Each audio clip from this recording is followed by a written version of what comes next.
Well, they got depth offensively, which is a challenge for us. And, their 50-50 game where they anticipate and break free on you is something we have to avoid. If we manage the game properly in the offensive zone, we play well. So we've got to really get on the grind and stay on it, and we can't be careless with the puck in the offensive zone because they just need one play, and they've got 2 and 3 players out in the neutral zone, and that's where they seem to do all their damage.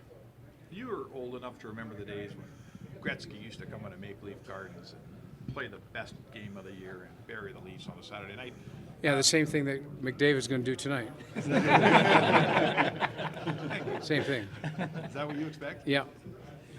I expect him to play well. He's pissed off, and hopefully he stays that way from 7 till 9:30. Tavares was saying yesterday. That's all we need. Thanks, Hitch. Like he was a shot out of a cannon. That's what Leafs are expecting. Yeah, he's not a happy guy right now, and that's good for us. We need him back. We survived without him. Like I said, we've played well. I don't know. This is 11 of the last 12 games. We've played awful well. We want to just keep going. We know we're going to need a little bit of help maybe when we get back, but if we can just stay in the race and play as well as we're playing, adding Connor right now is a great fit for us, and I'll try to keep his minutes under 30. Hitch, you've talked a lot about this in the past, but I think the prevailing thought after Connor got suspended was, yeah, okay, fine, that's fine, suspend him 2 games, but it doesn't seem too equitable on the other side, and not even just the little hooks and holds, but the Hampus Lindholms, the Drew Dowdys, it doesn't seem like it's equitable on both sides. Those aren't the ones that bother me. Those are contact. Connor gives us as much as he gets, and I've said this to the guys back in Edmonton. The ones that bother me are 40 feet behind the play, or when he's trying to build up speed 40 feet away, and they've got the stick in him already. To me, that's a penalty, and I've been arguing that. I've had a small sample of sizing working with Connor, but people prevent him from getting into the play, and I think that's a penalty. And I've said that, and we've shown lots of examples. And to me, whether it's in the play or 40 feet or ahead of it or behind it, it's a penalty. And I think if we're trying to showcase our top guys, those are the ones that they're hard to find because they're so far behind the play, but they're there every night.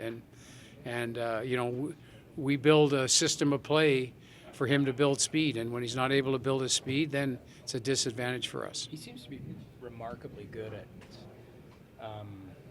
not letting that affect him. He doesn't. He doesn't get distracted. He just keeps plowing through things, but I would say if it keeps going, he's going to say something someday, and it's hopefully going to get everybody's attention. Is it just McDavid, or are you seeing this across the league, whether it's Johnny Gaudreau, Mitch Marner, or other guys that also play with speed, Matt Barzal? Yeah, I think as a coach, you're trying to pick up guys early so they can't be involved in the play.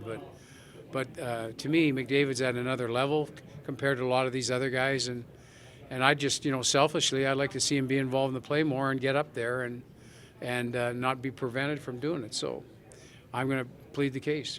Connor's baseline is so good, but when he gets into the overdrive, when he's really in it, what are you noticing? What are you seeing? Is he even faster? I think where he's really good is in small spaces.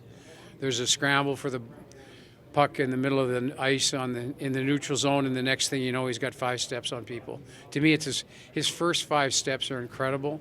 His speed is his speed, but he can pull the puck out of scrambles and scrums and be gone with it and leave everybody still looking for the puck in the scrum. That to me is very unique, and not many players I've ever seen in the world can do that. You got 20 games left. The playoffs are ways away here. What would you like to try to say you accomplished in the last 20 games with this roster? Well, I like that we're playing for each other. We're going to really have to play against teams like Toronto, but I like the fact that we're dug in for each other. We've been dug in for a little while, and to me, that's a really good sign, because that's something that carries with you for years. It's not months, it's not days. When you have that feeling in your locker room that you're willing to make sacrifice for people, and you celebrate those sacrifices, it's a real good feeling coming to the rink. And And wherever you're at, you're at. You know, like if it started on time here or it started late, whatever. But it's going now, and we want to keep it going. And it's a real good feeling come to the rink right now for us. Is that the culture thing that people talk about so much? Are you seeing that this team is developing a culture or an Yeah. identity? Is that I don't know about identity. Your identity changes with your personnel, but the culture here is that we're going out of our way to leave our teammate in a good spot, and that's a really good feeling when you see little things that are going on the ice now where we leave each other in good places. It's a good feeling when you can do that and come between periods, or like we did today, show the players how they did that and what they did to do it, and it's kind of fun coming to the rink. From your pre-scouting, how much of an effect on the game can the removal of Jake Gardner from it have? Well, I think he's like their whole group there. They're really good transition people.